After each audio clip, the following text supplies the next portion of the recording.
Hello, it's Tim Curtis from Intensive Engagement. In this short video, what I'm going to look at is the difference between stakeholders and networks when we look at stage 3.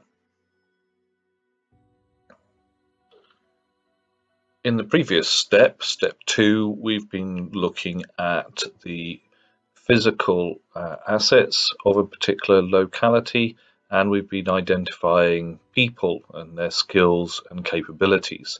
So the step 3 takes that a bit further on and looks at these individuals and organizations and thinks about how they connect together.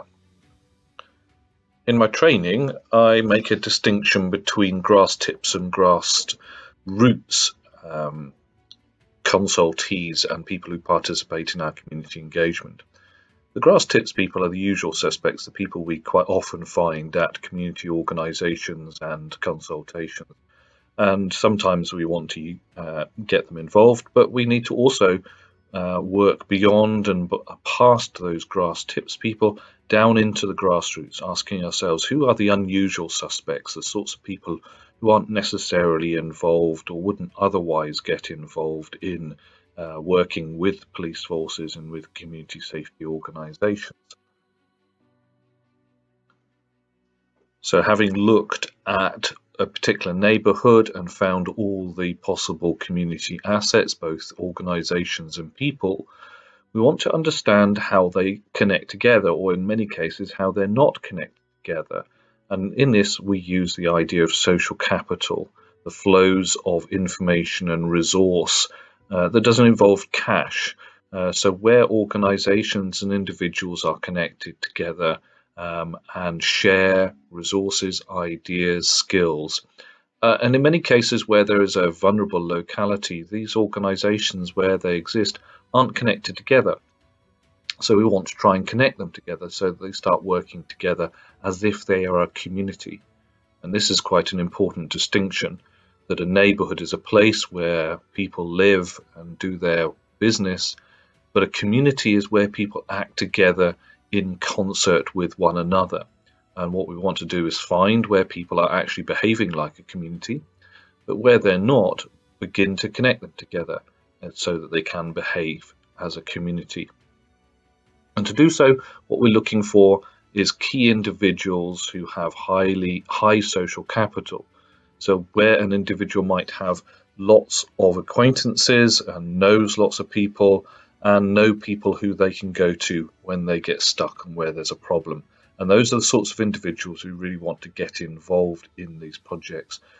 People out here on the left and the grey who are disconnected or only connected to a few people, they may turn up to lots of our community meetings.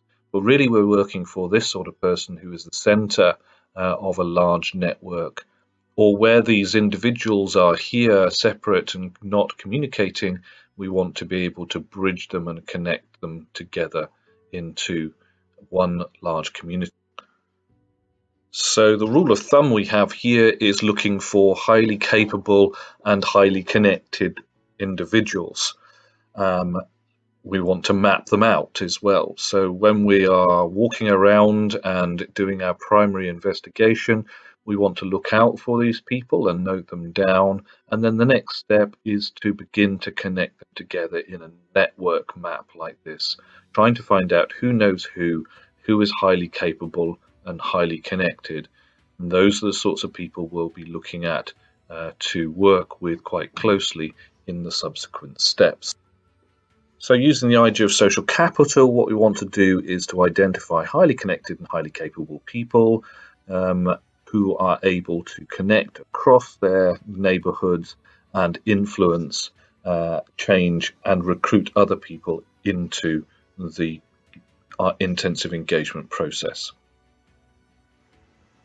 Thanks for tuning in to this short film. Don't forget to subscribe to our channel and click on the link to have a look at another film. If you want to find out more about us, then go to www.intensivengagement.com. Thank you.